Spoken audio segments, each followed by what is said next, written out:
It's been a week and we're happy that me and my colleagues were able to donate blood.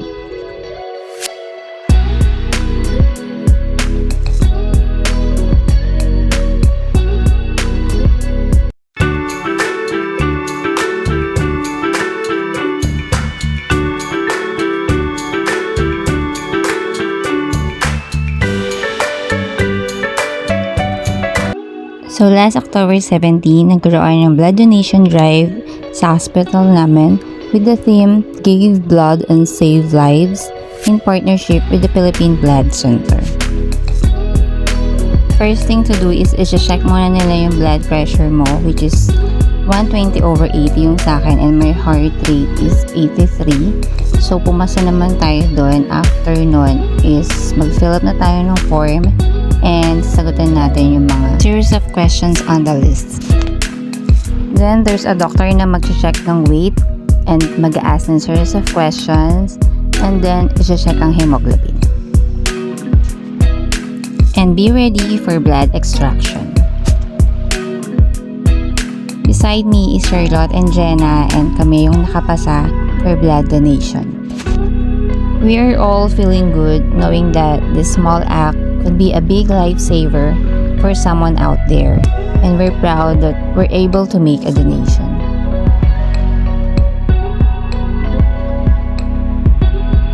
Nauna na si Cha sa bed and I'm next.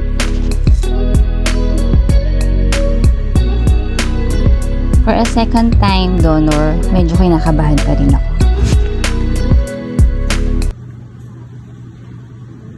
So medyo nahihirapan si mom na hanapan ako ng ugat.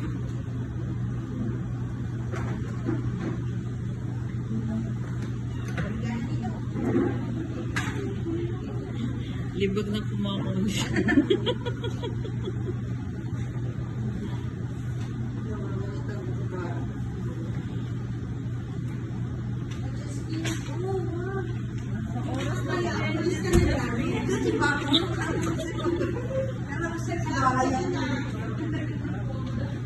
Buti na lang matyaga si mom na galitin yung ugat ko. Okay, ready na ako mag-sleep. Charot. So, pinahiga na ako ni mom para just in case magpakita na yung ugat ko, much better na nakahiga na ako. For the press, muna tayo ng stress ball.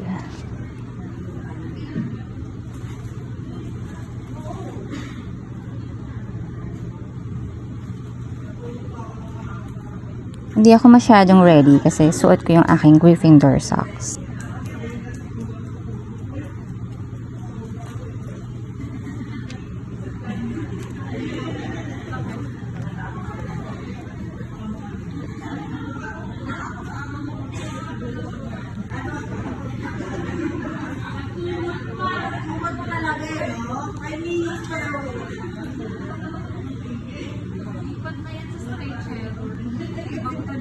Eva, nakag-stretch eh.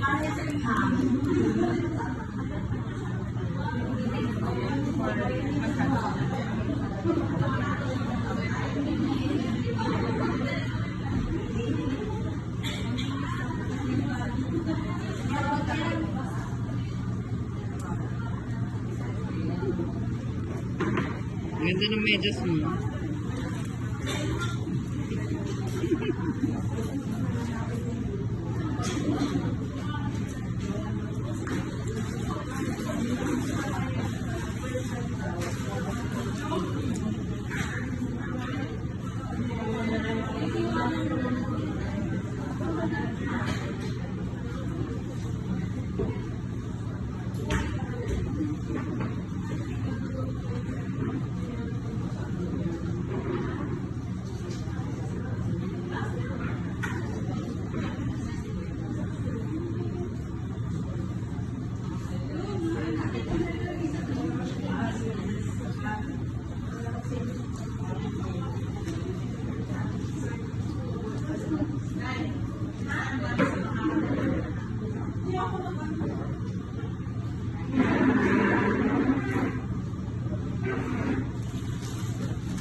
Kulay green. Ay, kulay green yung gabi. Kulay kape pala.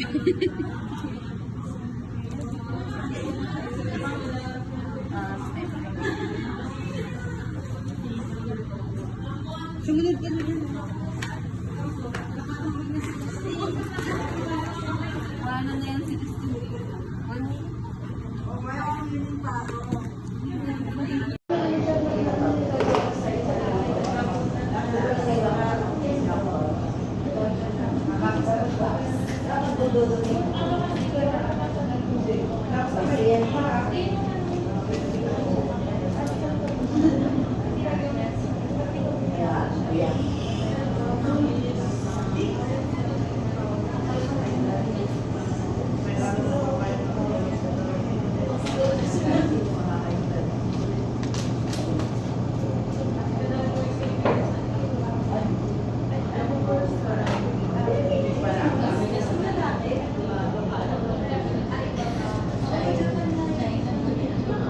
Nabutas daw yung bag again.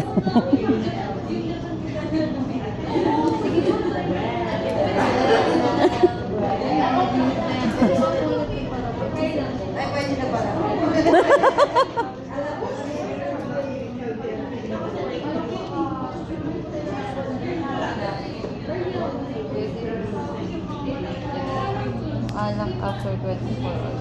Alam, paano tayo magiinom niyan? Bukas pa naman ng gabi. Oh. Huwag pala si Julie. Oh. Pumuntayin natin yan sa...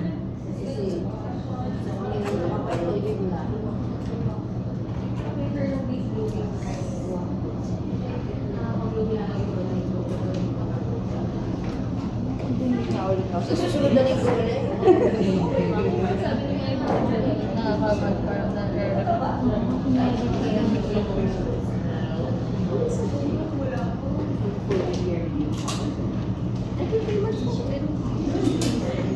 dito na kasi kung nagbibigay. Pag meron na.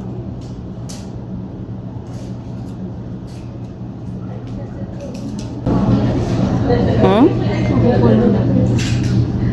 Ano ba po ito? Sa 150 ba lang po? Ilang minutes yung pinakamabilis ano po? Ang usual po, 8 to 10 minutes po. Pero pag mabilisan mo pag bumabagal,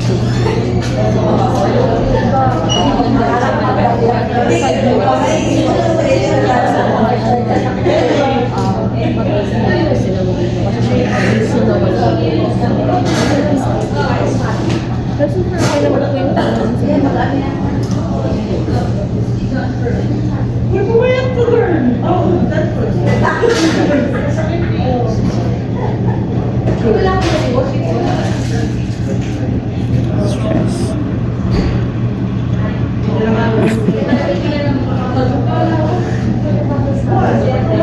Tulog na pala ito kukunan ko. Oh, mag-selfie ka na. Tutulungan ko na si Mama.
Thank you for the opportunity to donate blood. It's truly inspiring to see the level of care that goes into these drives. Knowing that our donation will help someone in need is a privilege, and we appreciate your tireless efforts in making this life-saving process possible.